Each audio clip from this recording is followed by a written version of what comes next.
fight elections Okay, together. JVL That doesn't mean Narsimha, that you will have the to point stay being made united here together. is also this, that NDA, the formal NDA may be shrinking, but there are these parties that back you. They backed you in presidential elections. They did so also in the vice presidential elections.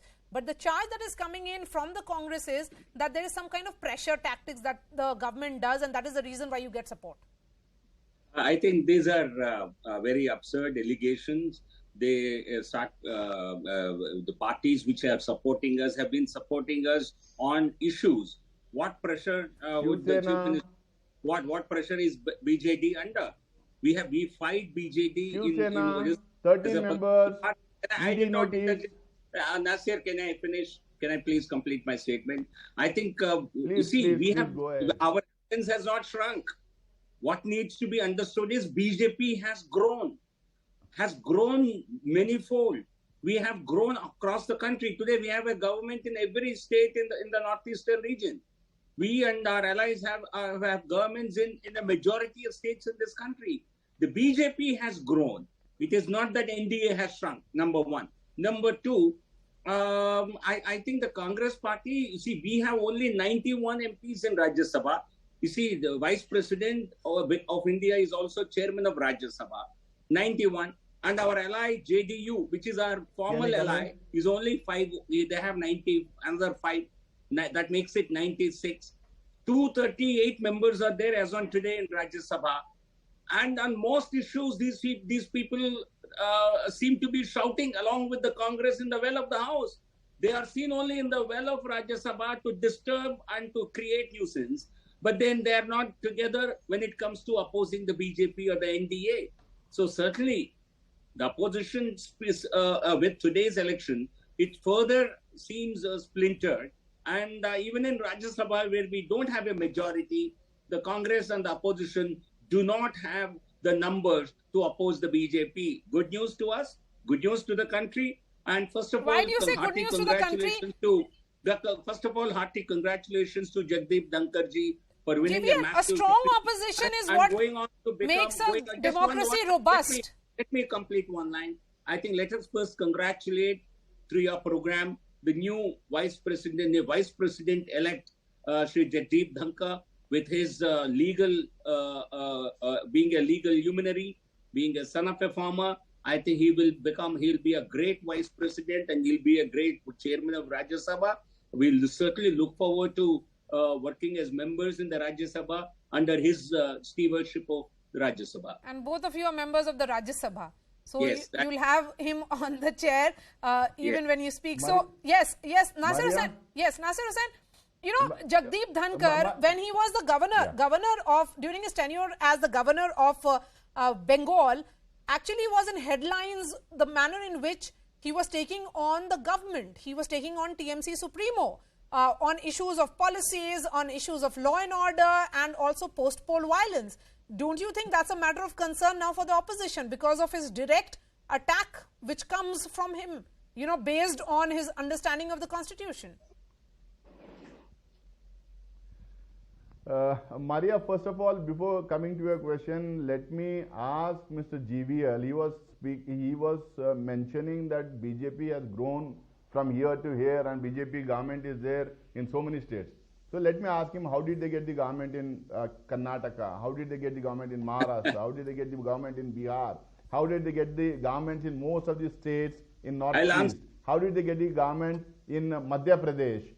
How did they get all these governments? That is the question. That is the mood question. Because we had the mandate in all the states. It is not important to be in power. What is more important is how do you grab power? How do you grab power is very, what has to be discussed and what has to be protected now is how do you assault the democracy and grab power? That is what has to be discussed. Point number. And coming to your question, Maria. Maria. One moment. GVL, I'm going to give you the final words. Let him speak. Yes. Let me congratulate the newly elected Vice President of India, Mr. Dhankar, and I wish him all the best in his tenure. I hope he will uphold the Constitution of India. He will uphold the democratic values that are upheld in our country for a long time. We have certain culture. I think that has to be protected. And I would really be interested I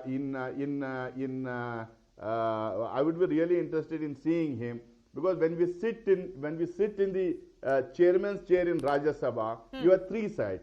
The right side is reserved for the treasury benches, the left for the opposition, and center for the non-aligned parties. I hope the chairman doesn't look only towards the right. He should also look towards the center and also look towards the left of his chair, so that we are also heard there. And there's something called certain demands or certain requests of the opposition parties.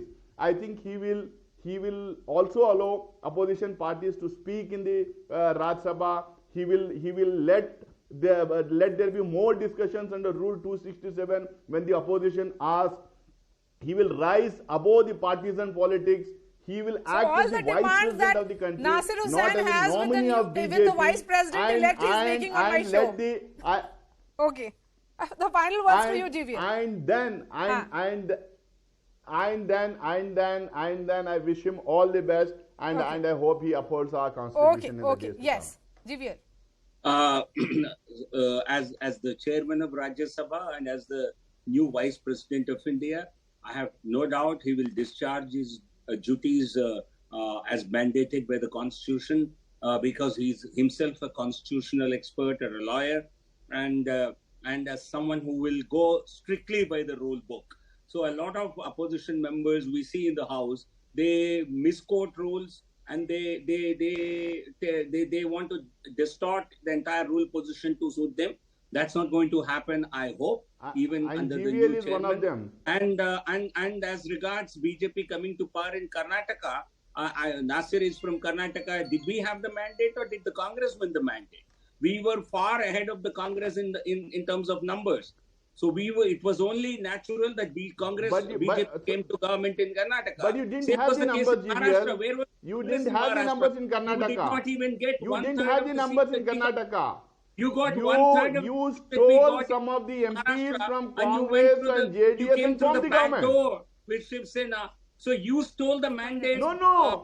It was an alliance. It was a post-poll alliance. No, you were not in They alliance in wanted to go with Maharashtra. you. It was a Were you post-poll in alliance alliance. in Maharashtra? Were you It in was a alliance post-poll in alliance. There was Even in no Maharashtra, pre-poll. they didn't want to So go with you only stole the mandate. They didn't want to go with you. You stole the mandate in If Bihar. Shiv Sena You wants stole to the come, it is mandate a in party. Karnataka, You stole the Maharashtra, members.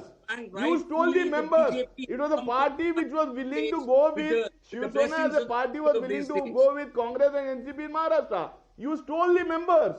You took them to resort. You stole them. That's what you did in Karnataka, Madhya Pradesh, Maharashtra. All right, Naseer Hussain and GV Narsimha. thank you so much for joining us. Shifting focus to our top international story now. The situation between China and island nation Taiwan is intensifying by the hour. After China